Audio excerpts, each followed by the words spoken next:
अनूपपुर उत्कृष्ट मैदान पहुंचे पूर्व सीएम कमलनाथ, जहां सैकड़ों की संख्या में कार्यकर्ताओं ने उनका स्वागत किया।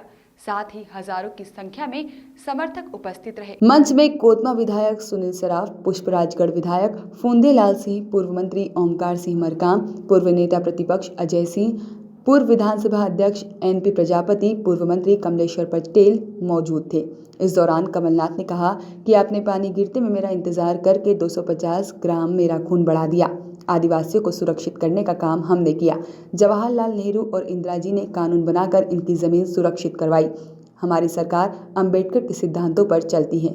विधायक की मौत हो जाए तब चुनाव होगा। संविधान में बिकने वालों के कारण सीटें खाली हुई है। आदिवासी समाज कभी बिकता नहीं और बिकता है तो पूरे समाज को कलंकित करता है। बिकाऊपन बर्दाश्त नहीं है। साथ ही नौजवानों से कहा कि नौजवानों को आपका भविष्य है, आपको सोचना है कैसे बिकाऊ राजनीति प्रवेश कर रही है, पूरे देश को कलंकित कर दिया है। साथ ही बिसाहूलाल ने हमने से वोटों से सरकार बनाई, वही इन्होंने नोट पर सरकार बनाई। शिवराज जी झूठ को भी शर्मा देते हैं, घोषणा वीर है।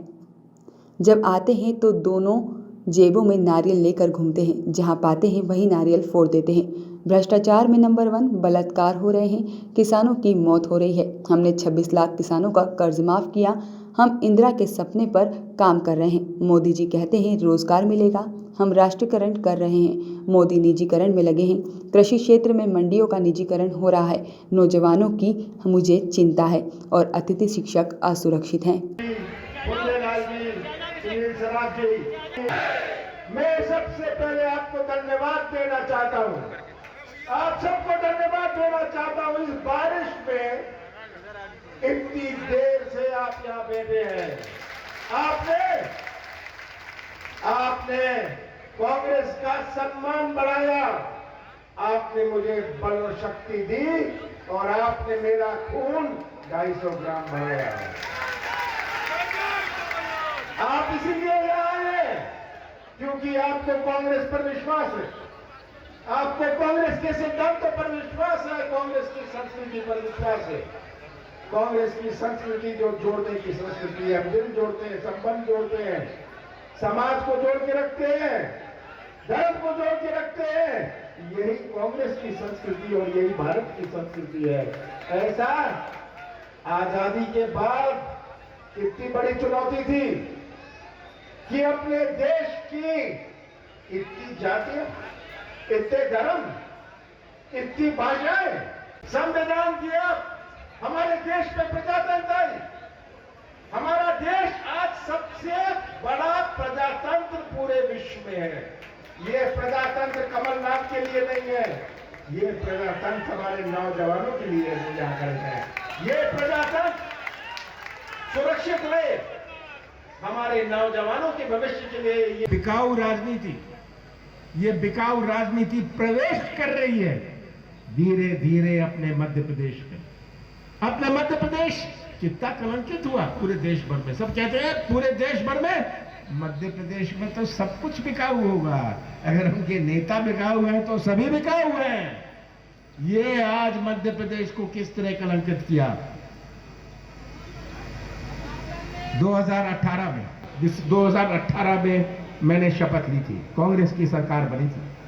15 साल बाद कांग्रेस की सरकार बनी। कांग्रेस की सरकार आम जनता ने वोट देके बनाई थी। इन्होंने सरकार, भारतीय जनता पार्टी ने नोट लिख देकर सरकार बनाई है। ये नोट की सरकार है, वोट की सरकार नहीं है। और ये कहेंगे, अभी चिल्ला रहे थे कमलनाथ 15 महीने का जवाब दे दिए। अरे भाई 15 महीने का तो मैं तो शिवराज सिंह को हमेशा कहता हूं, खड़े हो जाइए वहां, आप 15 साल का हिसाब किताब दे दीजिए। 15 साल में आपने कितने झूठ बोले हैं, 15 साल में आपने कितनी घोषणाएं करी हैं। शिवराज जी, आपको तो जनता ने घर बिठाया था। मैंने सोचा था आप घर बैठ जाओगे, थोड़े दिन झूठ बोलना बंद कर दोगे, पर शिवराज जी तो बाद में आते। अपने झूठ बोलने से ये तो झूठ को भी शर्मा देते हैं, झूठ को भी शर्म आ जाती है इनके सामने। खड़े अभी नारे लगा रहे थे, जिंदाबाद कर रहे थे नौजवान। सबसे बड़ी चिंता मुझे इन नौजवानों की थी। आज के नौजवान और हमारे बुजुर्गों की दुनिया कुछ और थी। हमारे बुजुर्गों ने तो अपना जीवन काट लिया बिना सड़क के, बिना पानी के, बिना बिजली के। पर आज के नौजवान की अपनी सोच है।